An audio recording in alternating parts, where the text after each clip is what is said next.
Goedenavond, het is zondag 28 februari en dit is het Zeeuwse nieuws van vandaag.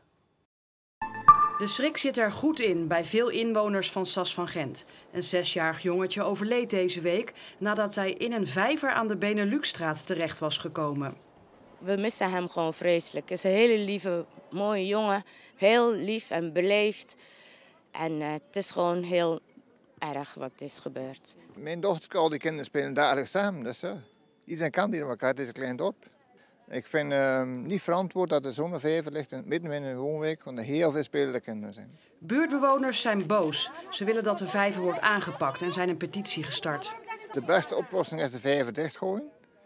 En in het geval dit niet kan, moet het zeker heel veilig omheen en afsluiten, dat de kinderen niet in de vijver kunnen vallen. Dat zit vol met slik. Iemand dat erin valt, kan er nooit uit. Je kan 100 keer tegen je kinderen zeggen van je mag daar niet gaan. Maar het is gewoon een mooie plaats voor de kinderen om te komen. Dus die vijver hoort hier gewoon niet. Het is gewoon niet de juiste plaats. Ik heb het al ondertekend. Dus het is alleen nog even in Sas, even alle ouders vragen of ze dat ook willen doen. Met de bedoeling dat de gemeente alsjeblieft iets zet waardoor het niet kan gebeuren. Handtekeningen worden nog verzameld in Sas van Gent. Online is de petitie tot nu toe 450 keer ondertekend. Zo'n 200 mensen liepen gisteravond in Vlissingen mee met een lichttocht. Met de tocht wilden de initiatiefnemers duidelijk maken dat de politiek met de coronamaatregelen verder moet kijken dan alleen de ziekenhuisbezetting. Je ziet steeds meer eenzaamheid bij ouderen, bij de jeugd, bij de kinderen en ook depressies. En dat zijn allemaal neveneffecten van de maatregelen die nu genomen worden. En ik denk dat daar ook een beetje aandacht aan besteed moet worden. Ik denk dat de maatregelen eigenlijk een beetje buiten proportie zijn van wat aan de hand is. Ik weet dat de virus is er. En je kan er echt goed ziek van worden. Maar je moet ook even verder kijken wat nog meer aan de hand is. Waarom ben je hier vanavond? Eigenlijk om wat er allemaal gebeurt in Nederland en om iedereen een hart onder de riem te steken van we denken aan je. Kleine kinderen, grote kinderen, volwassenen, bedrijven. Bij zijn. Gewoon erbij zijn. En dat signaal, dat kan wat mij betreft niet sterk genoeg zijn. En nu laat je in ieder geval iets zien, waardoor dus mensen in ieder geval de aandacht kunnen vestigen of gevestigd wordt op het geheel. Vanaf 3 maart mogen we op afspraak weer winkelen. Kledingwinkels doen er daarom nu alles aan om de voorjaarscollectie te showen en klanten binnen te krijgen. Zo organiseert de Bee-boutique in Goes heuse fotoshoots.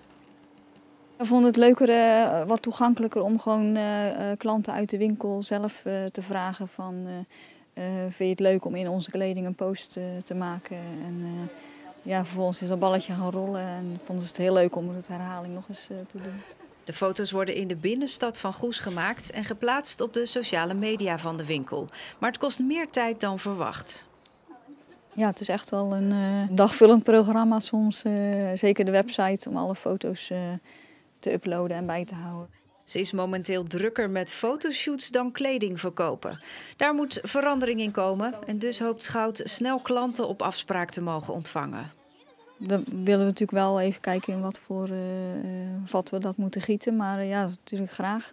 Ja, we gaan er wel proberen om daar wel klandizie uit te halen. Daarom stort Schout zich naast de online etalage ook weer op de offline etalage. Want de volle kledingrekken moeten toch een keer leeg.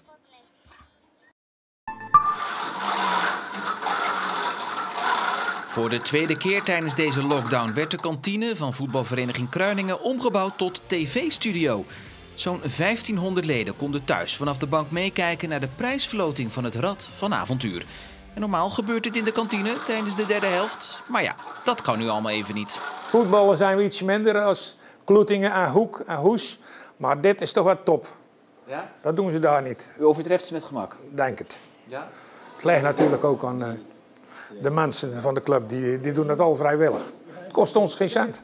En nu de verloting en de registratie daarvan steeds professioneler verloopt, popt de vraag op: hoe gaat het de volgende keer eruit zien? Eerlijk gezegd, hoeft die derde keer voor mij niet. Ik zie ze liever over een paar weken allemaal op het veld. En dan fluit ik de eerste wedstrijd. Veel sportverenigingen hebben het door de coronamaatregelen moeilijk. Maar bij golfclubs is die situatie net iets anders. Zij zien meer mensen naar de banen komen. De afgelopen periode was het ontzettend druk. We hebben een fantastische tijd achter de rug met heel veel golfers. Het zijn leden van de golfvereniging Rijmerswaal. Het zijn Greenfee-spelers. En we hebben ook ontzettend veel nieuwe golfers mogen ontvangen de afgelopen periode. Dus het brengt wel wat extra teweeg voor ons. Dat klopt helemaal. Of die leden ook straks, als alle andere sporten weer beginnen, lid blijven van de golfclubs, is nog niet zeker. Hier bij Rijmerswaal doen ze in elk geval hun uiterste best om die nieuwe leden te behouden. Een uitdaging, maar dat gaat ons zeker lukken. We hebben een hele leuke actieve vereniging met heel veel wedstrijden. Dus wij gaan die mensen wel aan ons binden. Ze kunnen meedoen aan de maandbekerwedstrijden, we hebben andere activiteiten. Dus wij denken ze met die activiteiten wel aan ons te kunnen blijven binden. Maar ook bij golfclubs is niet alles in deze tijd koek en ei, ondanks de toestroom van nieuwe leden. Corona is voor dat betreft is het wel erg leuk. Maar wij missen natuurlijk wel een groot gedeelte van onze horecaactiviteiten. En wij missen natuurlijk heel veel gezelligheid en die is onbetaalbaar. Vanochtend vroeg was er in eerste instantie sprake van mist en zon. Maar die mist die loste snel op en dus werd het een mooie dag met volop zon. 'S Middags was er hooguit een klein beetje bewolking, zoals hier ook te zien was. Deze foto is van Zoutelanden. Vanavond en vannacht krijgen we ook weer te maken met lokale mistbanken of mist, maar ook veel bewolking, vooral op Walcheren en op Schouwen-Duiveland. De minimumtemperatuur komt te liggen tussen 1 en 3 graden. Morgen hebben we waarschijnlijk wat langer te maken met die bewolking, maar 's middags komt toch ook wel weer af en toe de zon tevoorschijn. Afhankelijk van de hoeveelheid zonneschijn komen de temperaturen te liggen tussen 6 en 9 graden bij een matige oostelijke wind. De komende dagen tot donderdag blijft het aanhoudend droog en ook zonnig. Het wordt ook bovendien wat zachter met temperaturen die gaan oplopen naar 11 tot 13 graden op woensdag. Dan zien we vanaf donderdag wat veranderingen en krijgen we wisselvallig weer. De temperaturen zullen erbij weer gaan dalen naar 6 tot 8 graden. En tot zover, nog een fijne avond en tot morgen.